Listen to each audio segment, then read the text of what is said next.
Hey guys, Peter here to tell you about the latest from Imminence, The Black, out April 12th on Believe. The album has 12 tracks, 52 minutes in length, and this is the band's fifth full-length studio album. They are a Swedish metalcore band. From a design standpoint, the album is not what I expected coming in. I was expecting the album to be a little bit more balanced, a little bit more cohesive, and that's not the case. An album that has two sides, and they're not very equal to one another. The first side, the first part of this record, is very powerful, very impacting, aggressive, intensive, dynamic, fluid, all words that you can use to describe the experience.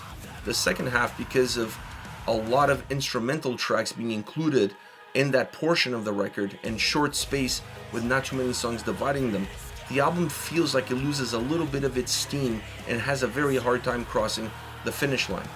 Had they moved these instrumental tracks around a little bit better, balancing them out with the overall design of the record, the album would have never lost that steam. It would feel more cohesive, more compact, but always would have this underlining fluidity and dynamic that's really important for you to stay engaged with the experience and not necessarily feel like you've left something behind. So not a great design for an album that has great sound. This album sound-wise is phenomenal. It has great impact, it's very powerful, and it has great textures and also a lot of nuances that increase the size and footprint of the record. One of those are the violins. That's always a topic of conversation when it comes to Imminence, but I felt that on this record, very rarely do they lead a song. Very rarely are they the main protagonist of a track. They are texture, they are an added layer that on this album interlaces perfectly with the drum sound and guitars in order to create an underlining atmosphere, an underlining nuance, an underlining experience that gives a lot of richness to the overall sound, and it gives a lot of texture to the overall sonic experience of this record. Really interesting how they managed to create that experience, how they managed to use the violins in order to add sometimes this somber vibe, in order to add some melody, in order to add some size. Not always giving you the same end result, but used in a very similar way so that they become an additional element to the record and not necessarily the focus of the record. Because the focus of the record sound-wise definitely sits with the drums and the guitars. That is the bulk of your volume, that is the bulk of your aggression, and also the bulk of your intensity. The guitar sound on this record is phenomenal. They were a little bit thicker than I was expecting them to be, but that thickness of the guitars matched with the thickness of the drums really gives you a powerful and heavy experience all around. And then the guitars are still allowed to be very driven, very penetrating, cutting through that same thickness and allowing the record at times to gain a little bit more momentum, songs to have a little bit more intensity, and not just depending on aggression to then generate intensity. So the guitar sound on this album really surprised me because it added a lot, it brought a lot to the table, and it was the perfect partner in order to have the violins not as dominating, but rather be just another layer to what the sound is all about.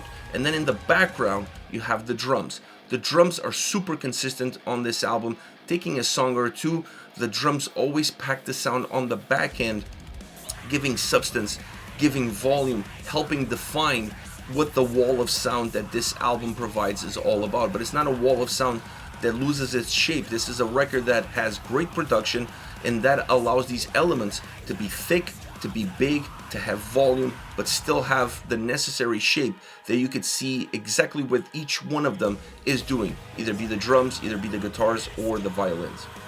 Vocally, we're a powerful, emotionally driven album from top to bottom. The vocal dynamics between the cleans and the harshes are really well done throughout the entire record.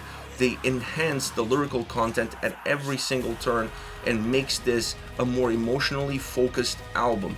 An album that you're able to experience every single detail in the sound and in the lyrics because of the way the vocals help define the different momentums. The clean vocals sound tremendous. The harsh vocals bring that level of aggression, that inner voice that suddenly becomes an exterior voice, and you're able to see the intensity pursing through and creating a very impactful performance across the range. So great vocals to add to a great sounding album all around. In my humble opinion, this is the band's best record to date. I'm going to go as far as to say this is going to be one of the best metalcore albums of 2024. It's an album that is dripped in emotion. It comes across in the sound, comes across in the atmosphere, comes across in the lyrics, it comes across in the vocals. I'm not a huge fan of the design of the record, but that takes nothing away from the quality of the individual songs and how much you can get out of them. And speaking of individual songs, 3 of my favorite tracks on this album that were not singles, one of them being Beyond the Pale. Very melodic and heavy track using the guitars to penetrate and drive through the sound, but still packing also a little bit of chunkiness, a little bit of heaviness. That pairing up with the drums creates that backdrop that then pushes everything forward. The violins weave in and out of the sound. They're more of a layer. You can hear them very fainted in the distance, or very fainted squeezed in between those guitars and drums, but still necessary to paint a more vivid picture of what the atmosphere and the lyrical content are all about. The chorus is magnificent, very emotional, and then using backing vocals in that chorus as a layer not only allows that emotion to come into the forefront, but it also creates volume in that same chorus without having to change too much around and without having to actually add musical heaviness behind it. Then you have a great breakdown that sets up the heavier portion of the song, where everything is just heavy, with everything is just very aggressive and intensive. Next comes Come What May, a more orchestral backdrop. It's not a song that depends only on the violin to create a symphonic underlining. This song has a little bit more of an orchestral drive behind it, which softens the heaviness of the song. At least it helps soften the blow of that heaviness that's coming from the drums and guitars. You still have a very driven sound. You still have the violin interlaying between the drums and guitars, and then you have the vocals that on this track allow the song to expand. It's not the sound. The sound actually on this track feels contained to a certain degree, even though the orchestrations do expand the footprint of that sound. But what I felt that this track had that was different is that the vocal performance allows the song to contract and expand, creating a different type of movement, making the song opening up at times. And specifically when it comes into the chorus, the song really opens up, and it's a track that's made out of different jolts. It's constantly jolting you, it's constantly shaking you up. It has great energy, contained to a certain degree, but allowing the vocals to expand beyond that containment. Last but not least, The Call of the Void. Super aggressive track, both musically and vocally, and the verses. The verses on this song are very powerful, in your face, a lot of intensity, and then you have this more symphonic, melancholic experience that comes into the chorus that overlays that heaviness that the verses had, allowing the chorus to feel bigger, brighter, but not losing any of the intensity and aggressive nature that the verses had. You're just adding on top of it, and then you're removing it when you go back into the verses. Really interesting song from that dynamic, because when you pay attention to the song, nothing really changes. How it starts, it's how it finishes.